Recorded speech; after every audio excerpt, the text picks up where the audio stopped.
Hello दोस्तों, कैसे हैं आप लोग। आशा करता हूँ आप लोग स्वस्थ होंगे, मस्त होंगे और अपनी अपनी लाइफ को अच्छे से एंजॉय कर रहे होंगे। तो भाई मेरे पीछे ये गाड़ी देख रहे हो आप, आर्टिका। ये आर्टिका मेरे दोस्त की है। उसने न्यू गाड़ी ली है कंपनी में लगाने के लिए। तो भाई आप लोग पूछते थे ना कंपनी में गाड़ी लगाने का क्या प्रोसेस होता है, तो मैं भाई उससे ये गाड़ी मांग के लाया हूँ इसी बात को बताने के लिए कि भाई कंपनी में गाड़ी लगाने के लिए क्या प्रोसेस होता है। तो भाई बाहर थोड़ा सा ज़्यादा शोर हो रहा है, तो मैं आपको गाड़ी के अंदर बैठ के बताऊंगा कि कंपनी में गाड़ी लगाने के लिए प्रोसेस क्या है। तो आ जाओ भाई, अंदर चल के बताता हूँ आपको क्या क्या प्रोसेस होता है कंपनी में गाड़ी लगाने का और कैसे गाड़ी अटैच होती है। पूरी डिटेल में आपको पूरी बात बताऊँगा आपको।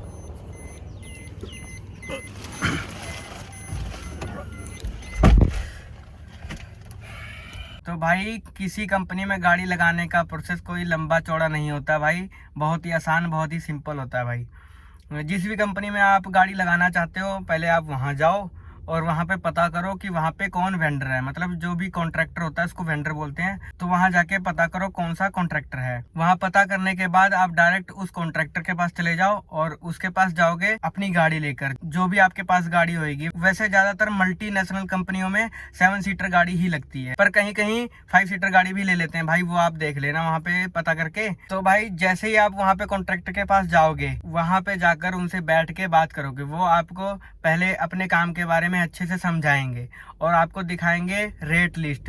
मतलब एक रेट लिस्ट बनाई होती है उन्होंने, लोकेशन के हिसाब से, अपने एरिया के हिसाब से और डिस्टेंस के हिसाब से, किलोमीटर के हिसाब से अलग अलग रेट लिखे होते हैं अलग अलग लोकेशन के, है ना। इस हिसाब से काम होता है ना। ये मल्टीनेशनल कंपनी की बात बता रहा हूँ मैं।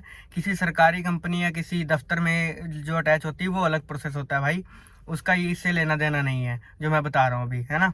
और वो भी बताऊंगा, पहले ये सुन लो आप। तो भाई वहाँ पे रेट लिस्ट होगी, वो समझाया जाएगा आपको किस रूट का कितना पैसा मिलेगा, बाकायदा डिटेल में बताया जाएगा, है ना।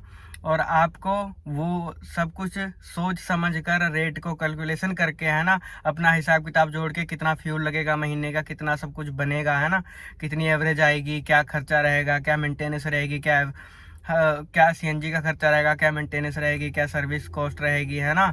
और टायर घिसाई, इंश्योरेंस और डॉक्यूमेंट्स कंप्लीट करने में जो भी पैसा लगेगा, है ना, ये सब कुछ भाई आपको ही देखना है। सब कुछ कैलकुलेशन कर लेना, उसके बाद ही आप डील करना, है ना, आगे गाड़ी अटैच करने की। तो भाई ये प्रोसेस होता है, कोई बहुत लंबा चौड़ा प्रोसेस नहीं है भाई। आपकी गाड़ी है, आप चाहोगे वहां काम कर लोगे भाई। कंपनी में अगर जरूरत होगी तो आपको लगा लेंगे, अगर नहीं होगी तो आपको टाइम दे देंगे भाई, अभी टाइम नहीं है, अभी हमारे पास गाड़ियाँ फुल है, तो हमें गाड़ी कोई नहीं चाहिए अभी। जब भी उनको रिक्वायरमेंट होगी तो वो आपको फ़ोन करके बुला लेंगे, या नहीं होगी तो भाई आपको बता देंगे। और ज़्यादातर कंपनियों भाई, मल्टीनेशनल कंपनियों में भाई गाड़ी कोई कमी ही रहती है ना, जितनी मर्जी गाड़ी ले जो लगा देते हैं भाई, है ना। तो भाई ये है प्रोसेस गाड़ी अटैच करने का मल्टीनेशनल कंपनी में। कोई लंबा चौड़ा प्रोसेस नहीं है, कोई भाई किसी को कुछ नहीं देना। जब वहाँ काम करने लग जाओगे धीरे धीरे आपको सब कुछ पता चल जाएगा, सारे लोकल लोकेशनों का पता लग जाएगा। पिक एंड ड्रॉप होता है कंपनियों में भाई, 24/7 कंपनियाँ चलती हैं अपने टाइमिंग के हिसाब से, घंटों के हिसाब से काम होते हैं, है ना। अब किस सुबह की टाइमिंग ले लो, शाम की टाइमिंग ले लो, दोपहर की टाइमिंग ले लो, है ना। ज़्यादातर शाम की टाइमिंग, रात की टाइमिंग का काम होता है भाई, क्योंकि बाहर की कंपनियां हैं तो रात का ही काम होता है इनमें, है ना। पिक एंड ड्रॉप सर्विस होती है, पिक करके लाना होता है घर से एम्प्लॉयों को और ड्रॉप करने जाना होता है एम्प्लॉयों को घर पे वापस, है ना। ये सर्विस होती है। तो भाई अब मैं बता देता हूँ, किसी प्राइवेट कंपनी में या किसी दफ्तर में या किसी स्कूल कॉलेज में गाड़ी लगती है, वहाँ पे कैसे लगती है। वहाँ पे भी थोड़ा कुछ सेम ऐसे ही होता है। वहाँ पे भी कोई कॉन्ट्रैक्टर बैठा होगा जो आपकी गाड़ी अटैच करेगा, है ना, जिसके अंडर में गाड़ी लगेगी।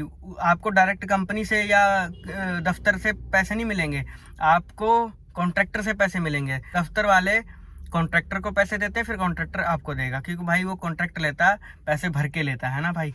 तो वो भी कुछ कमाने के लिए बैठा है, ऐसे तो है नहीं कि सब आपको ही दे देगा, ऐसा नहीं होता भाई। अगर आप कॉन्ट्रैक्टर बनोगे तो भाई आप भी कुछ पैसे बचाने को देखते हुए ही भाई बनोगे। सारे पैसे लुटा तो दोगे नहीं कि भाई जो आपको पेमेंट मिलेगी सारी दे दोगे, ऐसा नहीं होता भाई।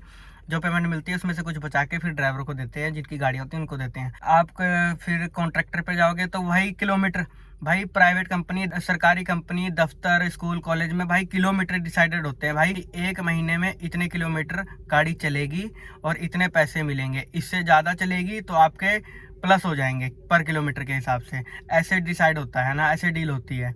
तो भाई किसी कंपनी में भाई 35,000 होता है, 45,000, 50,000, 55,000, 60,000, 65,000, ये रनिंग के ऊपर डिसाइडेड होता है भाई कि उस कंपनी में, उस दफ्तर में कितनी रनिंग है गाड़ी की, उस हिसाब से पेमेंट आपको मिलेगी। तो वो भी आपने कैलकुलेशन करना भाई। आपकी CNG लगेगी और सर्विस होएगी, मेंटेनेंस का खर्चा है ना, हर चीज़ को भाई आपने कैलकुलेशन करना, उस हिसाब से डील करनी है भाई। ड्राइवर रखना है या आपने चलानी है, वो भी भाई कैलकुलेशन करना कि ड्राइवर को सैलरी देनी है आपने, खुद चलाओगे तब कैसे होगा, तो ये आपने खुद ही डिसाइड करना भाई। तो भाई इतना सा प्रोसेस होता है कंपनी में गाड़ी अटैच करने के लिए। तो भाई आशा करता हूँ आप लोगों को वीडियो पसंद आई होगी और आप लोगों को मेरी इन्फॉर्मेशन अच्छी लगी होगी। और अगर आपको मेरी वीडियो पसंद आई है, अच्छी लगी इन्फॉर्मेशन, तो भाई सब्सक्राइब कर दो चैनल को अगर पहली बार देख रहे हो तो, और लाइक और शेयर कर दो। कमेंट करके बता देना अगर कुछ रह रहा हो, कोई गलती रह रही हो या कुछ गलत तरीके से मैंने बताया हो, तो भाई कमेंट करके बता देना। और तब तक के लिए टाटा बाय बाय, मिलते हैं आपको नेक्स्ट वीडियो में। आप लोग अपना ध्यान रखें, अपने बच्चों का ध्यान रखें, अपने पेरेंट्स का ध्यान रखें, और अपने पेरेंट्स और अपने बच्चों को भाई टाइम दो, उनके साथ टाइम स्पेंड करो, अपनी लाइफ को अच्छे से एंजॉय करो भाई। तब तक के लिए टाटा बाय बाय, जय श्री राम, वंदे मातरम।